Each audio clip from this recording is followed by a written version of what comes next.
السلام عليكم، ازيكم حبايبي؟ عاملين ايه؟ يا رب تكونوا بخير بافضل حال. نسمي بالله، بسم الله الرحمن الرحيم، ونصلي على الرسول. اللهم صل وسلم وبارك على سيدنا محمد وعلى اهله وصحبه اجمعين. النهارده هنعمل شويه بتنجان وكوسه وفلفل، بس المره دي البتنجان الاسود. انا ولا جايبه ابيض ولا جايبه المخلل. اولا لان هو اللي لقيته في السوق، لان طبعا بعد العيد مش هتلاقي ناس فاتحه كتير. ثانيا بيبقى طعمه حلو قوي، لو جربتوه هتعرفوا ان هو حلو، لو ما جربتوش هتجربوه برضه هيعجبكم ان شاء الله. طب نقول عملنا ايه، لاني انا جهزت كل حاجه في السريع.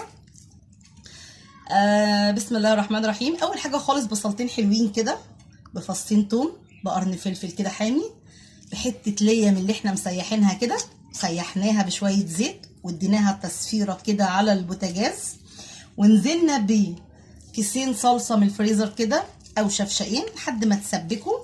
غسلنا الرز 2 كيلو رز، كيلو ونص، زي ما على حسب ما انت هتعملي قد ايه. وبعد كده سبتهم يتصفوا كويس قوي، وقطعت الخضره وحطيت الرز على الصلصه، على الخضره، على التوابل، ملح، فلفل، كمون، كزبره ناشفه، كاري، شويه شطه، وبدأنا نحشي في ثواني.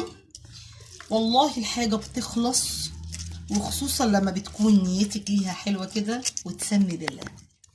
طيب انا بحشي اهو البتنجان، هحط كله في حلة واحدة، بتنجان والكوسة والفلفل. بتسيبي زي ما اتفقنا نص عقلة او نص صابع اهو، حتة بس عشان خاطر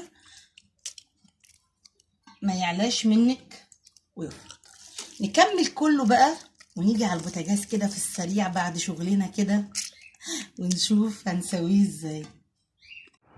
خلصنا، ما خدناش نص ساعة في الحشو اهو، خلاص مفيش وقت اصلا. يعني انا جايه من الشغل الساعة 3:30، مش عارفة الساعة كام دلوقتي اصلا، وانا اللي قورت اصلا البتنجان والكوسة والفلفل. والله ما جبتهمش جاهزين اصلا لان ما كانش في حد قاعد في السوق.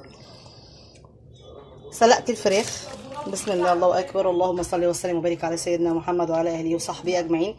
الميه غليت، حطيت بصلايه، طماطمتين، قرفه، جنزبيل.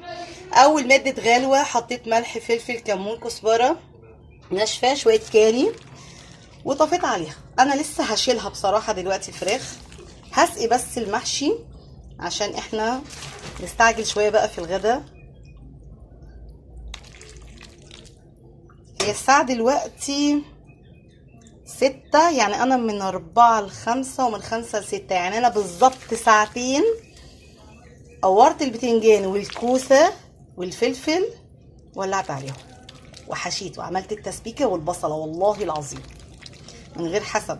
الله اكبر، اللهم صل وسلم وبارك على سيدنا محمد وعلى اهله وصحبه اجمعين اتفضلوا معانا.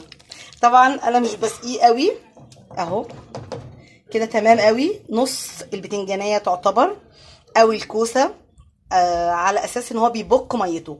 اول ما يبدا يغلي معايا كويس قوي هوطي عليه واسيبه يتفلفل، ونشوف اكلتنا السهله البسيطه اللي خدت ساعتين مننا كانت عامله ازاي.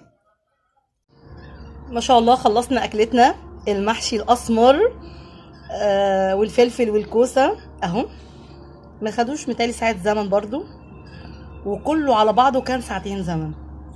والله طعمه وريحته حلوه قوي، لان انا اكيد دقته يعني بصوا الرزايه لما بسيب منها المسافه، بص بتطلع على الوش ازاي، ما بتبهدلش الدنيا، ما بتقعش في الحله، ما بتبهدلش الدنيا رز في الحله. يا رب تكونوا استفدتوا وبتستفادوا، وتدعوا لي دعوه من قلبكم، وتشتركوا في القناه. والسلام عليكم ورحمه الله وبركاته، بحبكم في الله.